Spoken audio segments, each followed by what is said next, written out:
Abra sua Bíblia, nós vamos voltar ao Evangelho de Mateus, capítulo 2, para uma reflexão esta noite, aproveitando essa época tão oportuna de refletirmos sobre os ensinamentos do Natal. Versos 1 a 12. Diz a palavra do Senhor, todos acharam? Amém? Tendo Jesus nascido em Belém da Judéia, em dias do rei Herodes, eis que vieram os magos do Oriente a Jerusalém e perguntavam: onde está o recém-nascido rei dos judeus? Porque vimos a sua estrela no Oriente e viemos para adorá-lo. Tendo ouvido isso, alarmou-se o rei Herodes e com ele toda Jerusalém. Então, convocando todos os principais sacerdotes e escribas do povo, indagava deles onde o Cristo deveria nascer.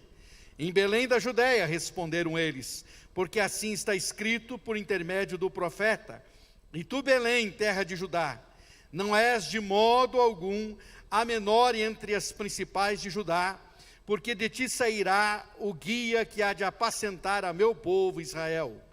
Com isto, Herodes, tendo chamado secretamente os magos, inquiriu deles com precisão quanto ao tempo em que a estrela aparecera. E enviando-os a Belém, disse-lhes: ide informar-vos cuidadosamente a respeito do menino, e quando o tiverdes encontrado, avisai-me, para eu também ir e adorá-lo. Depois de ouvirem o rei, partiram, e eis que a estrela que viram no Oriente os precedia, até que chegando parou sobre onde estava o menino. E vendo eles a estrela, alegraram-se com grande e intenso júbilo. Entrando na casa, viram o menino com Maria, sua mãe, prostrando-se o adoraram, e abrindo seus tesouros, entregaram-lhe suas ofertas, ouro, incenso e mirra, sendo por divina advertência, prevenidos em sonho para não voltarem à presença de Herodes, regressaram por outro caminho à sua terra. Amém? Você pode orar comigo? Diga assim: Deus, obrigado por tua palavra, que o meu coração seja a terra boa, e que o Senhor possa sempre transformá-lo pelo poder da tua palavra, em nome de Jesus. Amém. Obrigado, irmãos, podem assentar. Ensinamentos do Natal, parte 2. Quem estava aqui quinta-feira à noite, nós falamos um pouco em cima desse texto e vamos continuar falando. Nós iniciamos a nossa reflexão na quinta-feira falando sobre 4 importantes ensinos que nós aprendemos. Primeiro deles, que Deus se revela aos corações. Deus se revela aos corações. Se revelou aos magos, gentios, distantes do povo de Israel, mas havia naqueles homens um coração sedento e Deus os encontrou. Nós aprendemos aqui nos ensinamentos do Natal que a salvação é universal. Ou seja, Deus busca os indignos em todos os lugares. A salvação é universal, é para todas as gentes. Os magos não faziam parte do povo de Israel, portanto eram considerados indignos, porém Deus os encontrou também. Aprendemos aqui nos ensinamentos do Natal que é preciso sair da zona de conforto. Os magos saíram da sua terra e foram até a Palestina para poder ali encontrar o Messias. Ou seja, a nossa busca precisa e necessita que nos disponhamos a sair da nossa zona de conforto e caminhemos em direção ao Senhor. Sempre será assim. E aprendemos em quarto lugar que não devemos perder o foco. O nosso foco é a estrela da manhã. E a nossa estrela da manhã é Jesus, a brilhante estrela da manhã. Se você perder o foco, você vai parar no lugar errado. E se parar no lugar errado, você pode se perder eternamente. Então não perca Jesus de vista. Amém, irmãos?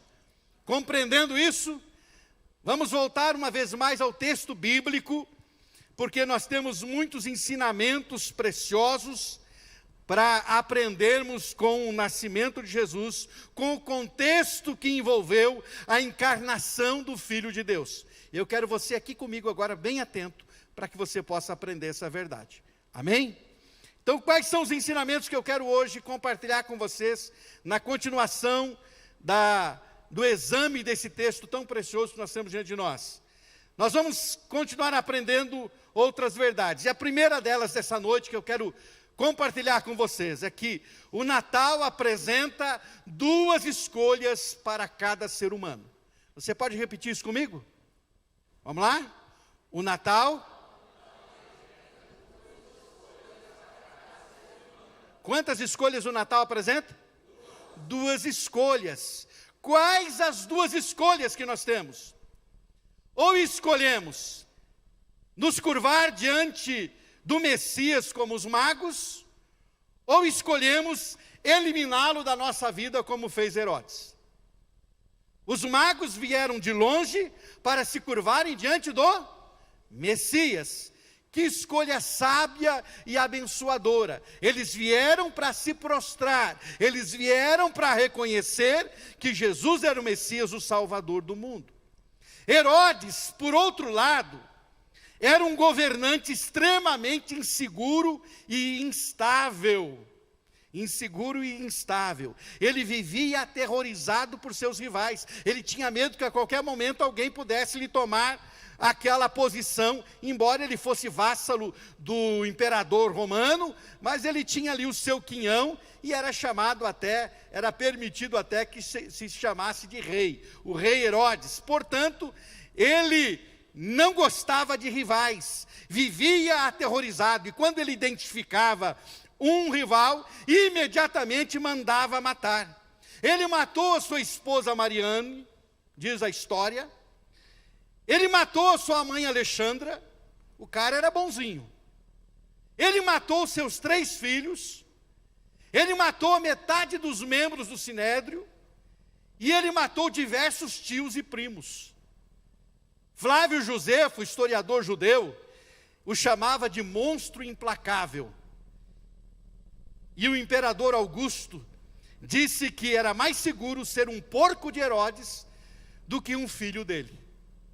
Era mais seguro ser um porco de Herodes do que um filho dele. Herodes era um político e fez como muitos. O que ele fez como muitos? Ele fingiu interesse em adorar a Jesus. Olha, diz ele aos magos, quando vocês o encontrarem, me avisem, porque eu também quero fazer o quê? Isso era o quê? Isso era o quê? Fingimento. Porque na verdade não era essa a intenção dele. Veja só. Fingiu interesse em adorar a Jesus, mas a sua intenção não era essa. Tanto que os magos foram avisados para não retornarem por Jerusalém. Preste atenção, querido irmão. Por quê? Porque a mesma situação prevalece ainda hoje. Muitas pessoas veem a Jesus como um rival, como um incômodo, como um constrangimento, como aquilo que C.S. Lewis, famoso escritor, chamou de um intruso transcendental. Para muitos, Jesus é um intruso transcendental. É alguém que veio de outro mundo para se intrometer na vida das pessoas. Para muita gente, Jesus é um intruso. E por isso quer colocá-lo para fora da sua vida. Não aceita, o rejeita. Porque não quer que esse intruso dite as regras da sua vida. Não quer obedecer a Cristo. Então, por isso, Cristo se torna um intruso para essa pessoa. Dessa maneira, dessa forma, nós nos deparamos com uma escolha que temos que fazer. Ou enxergamos Jesus como uma ameaça para os nossos sonhos, uma ameaça para os nossos projetos, uma ameaça para o nosso estilo de vida, uma ameaça para quem gosta de pecar e viver no pecado. Ou enxergamos Ele como uma ameaça, como Herodes, e resolvemos, como Herodes, nos livrar dele, porque essa era a intenção do Herodes, livrar-se dessa ameaça. Ou enxergamos ele como o Rei dos Reis e nos decidimos curvar diante dele como os magos. Há duas escolhas. ou você elimina ele da sua vida, ou você se rende a ele. Agora, deixa eu dizer uma coisa para você, meu querido. Só existe uma maneira dele se manter na sua vida, é você rendendo-se totalmente a ele. Se não houver rendição total, ele não permanece na sua vida. A escolha que você faz quando não há rendição total, é a escolha de pô-lo para fora da sua vida, da sua história. Ou ele é senhor da sua vida, ou ele está fora da história da sua vida. Essa é a verdade. Geralmente as pessoas fazem que escolha mesmo? Qual é a escolha que as pessoas geralmente têm tomado? A escolha do Herodes, de eliminar Jesus da sua vida, de ocupar a sua vida com tantas outras coisas. Mas isso não é novidade. O próprio povo judeu, naquele momento crucial da história, fez a sua escolha por Barrabás. Ou seja, por seus interesses pessoais. Quem, na verdade, mobilizou a turba, quem influenciou, foram os religiosos por interesses pessoais, e mobilizaram as pessoas a fazer uma escolha. Geralmente, as pessoas são manipuladas a fazerem escolhas e fazem escolhas erradas. E é triste isso, mas a manipulação continua correndo solta. E nós vimos isso na história da igreja, nós vimos isso na história de povos, a manipulação. E o fato é que o povo judeu escolheu Barrabás, ou seja, os seus interesses pessoais. Mas o fato é que o Natal nos ensina que há duas escolhas. Ele apresenta para você, ele apresenta para cada ser humano duas escolhas. Ou você elimina Jesus da sua vida, ou você se rende a ele. Agora, mesmo você que é cristão, você o está deixando de lado, ou você tem se rendido a ele cada dia, e há de fato no seu coração um desejo de estar sempre aos pés dele? Qual tem sido a sua escolha? Qual tem sido a sua escolha? Olha aqui para mim, eu vou dizer para você uma coisa. Muitas vezes, quando você escolhe os seus próprios interesses, você está pondo Jesus para fora da sua vida. Você está declarando para ele que naquele quesito, naquele item da sua vida, naquele espaço ou naquela situação da sua vida, você não quer a opinião de Jesus. Você quer fazer do seu jeito. Mas você olhou o que diz a Bíblia? Não, eu não olhei porque eu quero fazer do meu jeito mesmo. Então é bom eu nem olhar para não saber o que Deus quer que eu faça. Porque eu quero fazer do meu jeito mesmo. Inconscientemente tem muita gente fazendo isso. Mas o fato é que o Natal nos ensina que há duas escolhas para cada ser humano. Ou você escolhe como Herodes eliminá-lo, ou você escolhe como os magos render-se a ele. Amém? Como está aí a sua escolha, meu querido irmão? O que você tem escolhido no seu dia a dia? Tem muita gente que pensa que está com Jesus e não está. Eu costumo dizer que quando chegar diante de Deus, muita gente vai estar totalmente decepcionada, porque pensou que estava com Jesus e não estava. É preciso rendição total. Amém? Pergunta para o seu irmão, compreendeu isso, irmão? Segundo ensinamento dessa noite. O Natal confronta o nosso real interesse por Jesus. Repita comigo, o Natal confronta o nosso real interesse por Jesus. Escute bem. Herodes teve o interesse por Jesus para quê? Para quê? Para eliminar a possível concorrência. Os magos sedentos por encontrar o Salvador tinham interesse de adorá-lo. E nós? Qual o nosso interesse por Jesus? Alguns o buscam simplesmente para resolver seus problemas. Outros o buscam para ter provisão, recurso financeiro. Milhares de pessoas procuravam Jesus para ter resolução de problemas. Milhares de pessoas procuravam Jesus para ser curados das suas enfermidades. Milhares de pessoas procuravam Jesus porque ele multiplicava pães e peixes. Milhares de pessoas procuravam Jesus com segundas intenções. Os magos, eles não foram apenas buscar, eles foram levar. Eles foram levar sua adoração, eles foram levar seu reconhecimento, eles foram levar as suas ofertas. A busca por Jesus não era apenas uma mera curiosidade. Não era por curiosidade. Curiosidade de pesquisador. Eles eram pesquisadores. Mas era a busca pelo Salvador. Era a busca para a rendição. Essa deve ser a razão para buscarmos a Jesus. Meus queridos irmãos, não podemos nos equivocar na nossa busca. A nossa busca tem que ser pela razão certa, pela motivação correta. Qual o seu interesse por Jesus? Meramente comercial? Para ganhar benefícios? Ou você descobriu que Ele é a pessoa que nos dá razão para viver, que Ele dessedenta a nossa alma, e rendermos-nos a Ele é o que preenche o vazio existencial. Qual a motivação que me leva a Jesus? Você já percebeu que tem pessoas que só buscam Jesus quando o sapato aperta? Já percebeu que tem gente assim? Eu preciso ir para a igreja, preciso buscar Jesus. Por quê? Porque Jesus resolve o meu problema. Ele é o resolvedor de problema. Eu busco Jesus para isso. Não que Ele não faça na sua misericórdia e graça. Mas essa não deve ser a motivação. Deve ser por aquilo que Ele representa e é, de fato, o Salvador da nossa vida, a quem devemos nos render. O Natal confronta o nosso real interesse por Jesus. Qual é o nosso real interesse por Ele? É obter, é ganhar? É meramente comercial, como eu disse, de troca? Ou de fato é porque nós queremos nos render a Ele, por isso buscamos? Você tem buscado a Ele por que razão? O que tem te motivado a buscar Ele? O que tem motivado as suas orações? A gratidão, a entrega, a rendição? Ou a busca, os pedidos, que são muitas vezes intermináveis?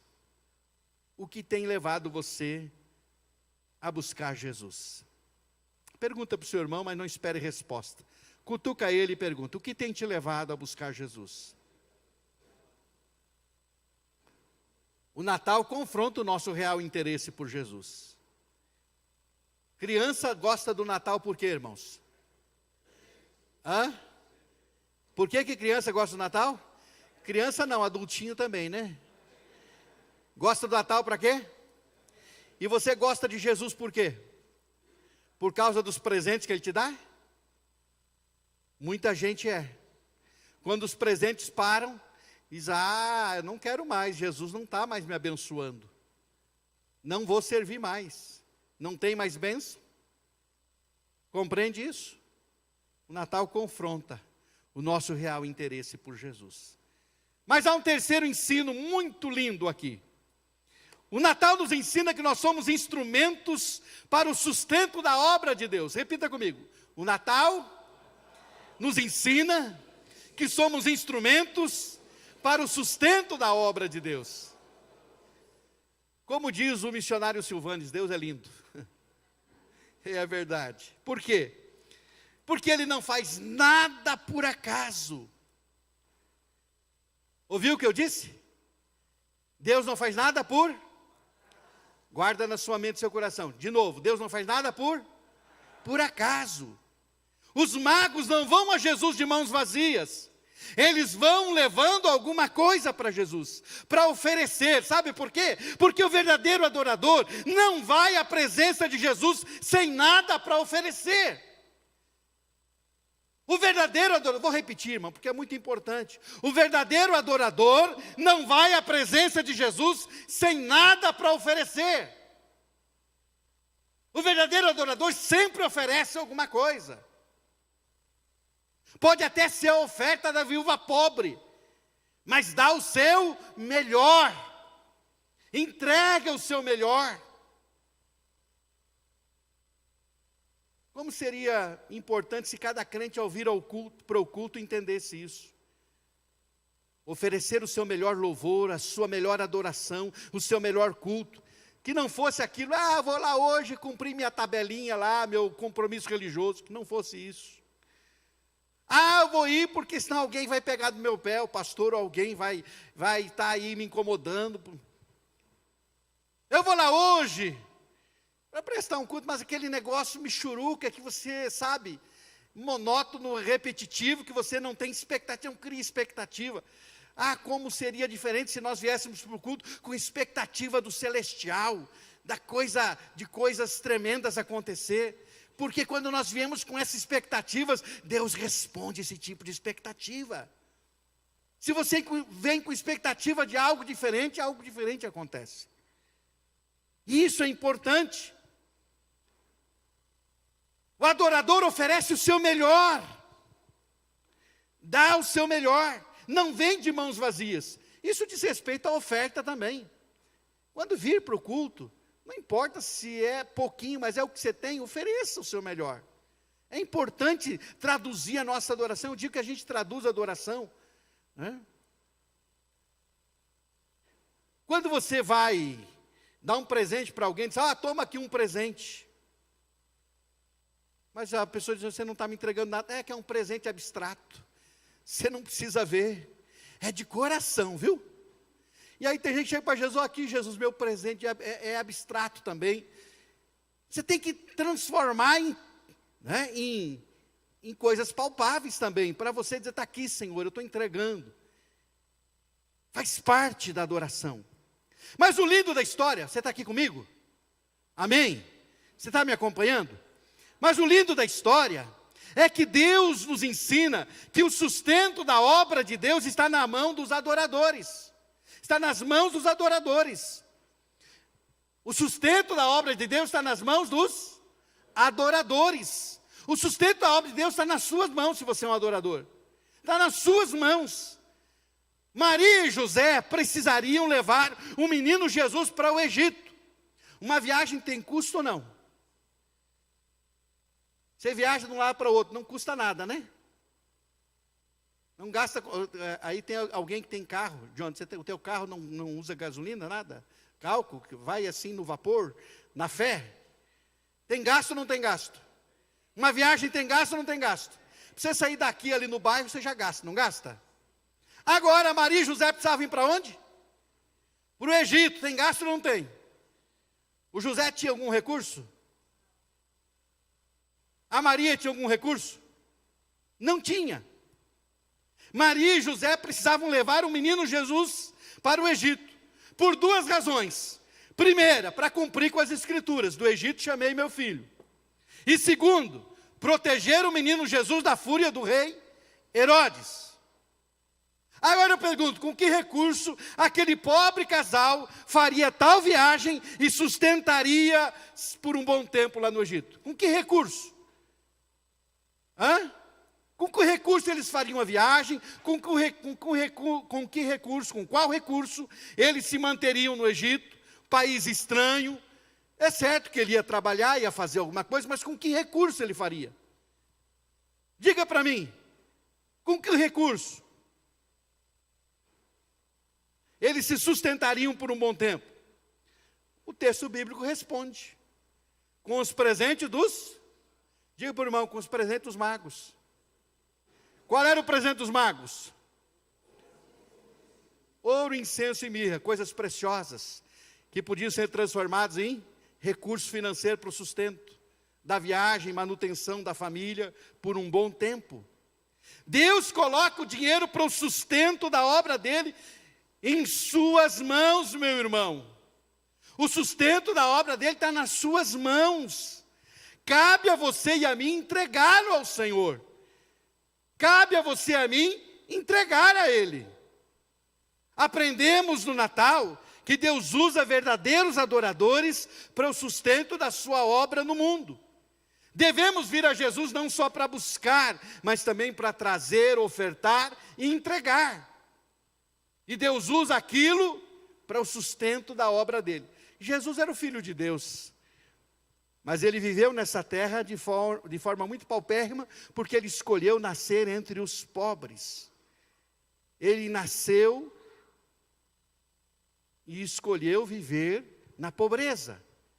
Agora, ele não usou de meio sobrenatural para se manter. Deus usou o coração de adoradores que vieram do extremo oriente para trazer presentes que sustentariam Jesus durante a sua estada no Egito. Ou seja, Deus usa instrumentos para o sustento da sua obra. Foi assim lá, é assim hoje e sempre será assim, meu irmão. Pergunto para o senhor, você está compreendendo isso, irmão?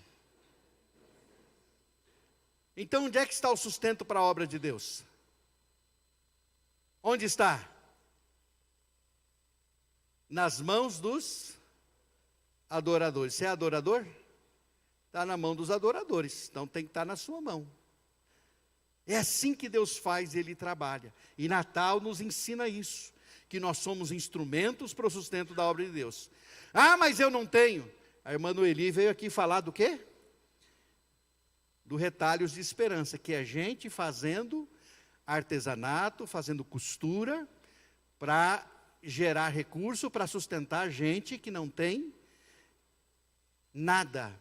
Não tem terra, não tem pátria, não tem família, porque estão longe da família, não tem trabalho, não tem recursos, vivem em campos de refugiados. Se um dia você quiser ir num campo de refugiado, fala com a Zazá, ela te leva num campo de refugiado. E você vai ver o que é um campo de refugiado. É uma maravilha. É primeiro mundo. Como a obra de Deus é realizada? Através dos obreiros que sustentam a obra de Deus. Adoradores sustentam uma obra de Deus. Compreendeu isso? Então devemos vir a Jesus, não apenas buscar, mas também para trazer, ofertar e entregar. Amém, queridos? Compreendeu? Pergunto para o irmão, compreendeu isso? Que você é instrumento para o sustento da obra de Deus? Então diga para o seu irmão, você é um instrumento para o sustento da obra de Deus. Amém? Muito bem. E o quarto ensinamento que nós temos no Natal para essa noite é que o Natal nos ensina que escolhas têm custo. O Natal nos ensina que escolhas têm um custo. Escolher obedecer a Deus, queridos, sempre terá um custo. Os magos foram avisados para não voltar para o Herodes. Eles obedeceram a Deus ou não? Sim ou não? Obedeceram. Porém,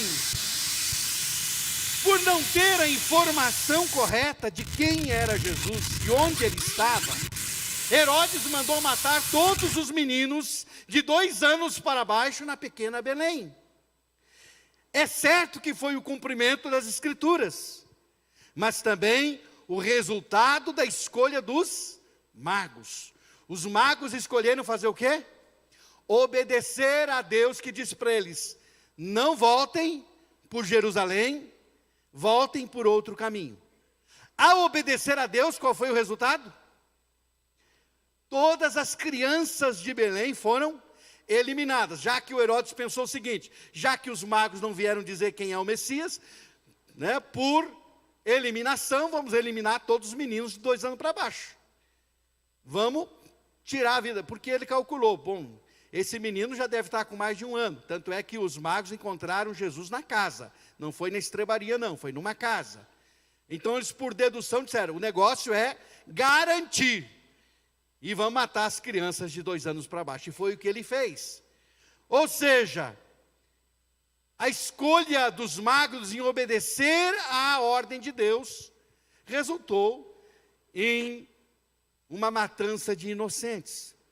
Mas o que eu quero dizer para você nesta noite, com base nisso que estou falando, não importa o que aconteça, quais sejam as nossas perdas, ou quanta dor possa gerar a nossa escolha por obedecer a Deus, sempre haverá um custo. A nossa escolha sempre vai gerar custo, sempre vai gerar dor, sempre vai gerar algum tipo de custo para a sua vida, meu irmão. E Jesus não nos engana. Ele não enganou você nem a mim quando ele disse que a vida cristã tem um custo. E você precisa abrir mão de coisas que te custam. O Natal nos ensina que obedecer a Jesus terá o custo de morte. A morte do nosso velho homem, a morte dos nossos desejos e vontades, a morte de sonhos que não são os sonhos de Deus para a sua vida. Isso tem que morrer, tem um custo, vai doer. Você vai dizer, isso dói muito. Essa perda vai doer demais. Mas se você quer obedecer a Cristo, sempre haverá um custo. Não foi intencionalmente que os magos não voltaram, foi por obediência ao Senhor. E por não ter voltado, Herodes então ordena que, por dedução, se elimine toda a concorrência, ou seja, os meninos da pequena Belém, de 2 anos para baixo. Se você tem pago um preço, louve ao Senhor, porque a sua obediência, meu irmão, certamente será recompensada. Mas o que eu aprendo com o Natal de Jesus é que as nossas escolhas em obedecer a Deus sempre terá um custo, sempre terá um preço. Você entendeu isso? Mas não foi injusto, foi por um efeito colateral. O fato é que obedecer a Cristo sempre terá algum custo, meu querido irmão. Alguma coisa vai acontecer sempre. Agora, trazendo para o campo espiritual, ao decidir, a morte é certa. A morte da sua vontade é certa. A morte do seu eu é certa. A morte da sua vida de desejos que você tem é certa também. É isso que você precisa entender. Amém? Então, repita comigo, o Natal nos ensina que escolhas têm um custo. Obedecer a Deus tem um custo. Amém? Diga para o seu irmão assim, não tenha medo de pagar o custo.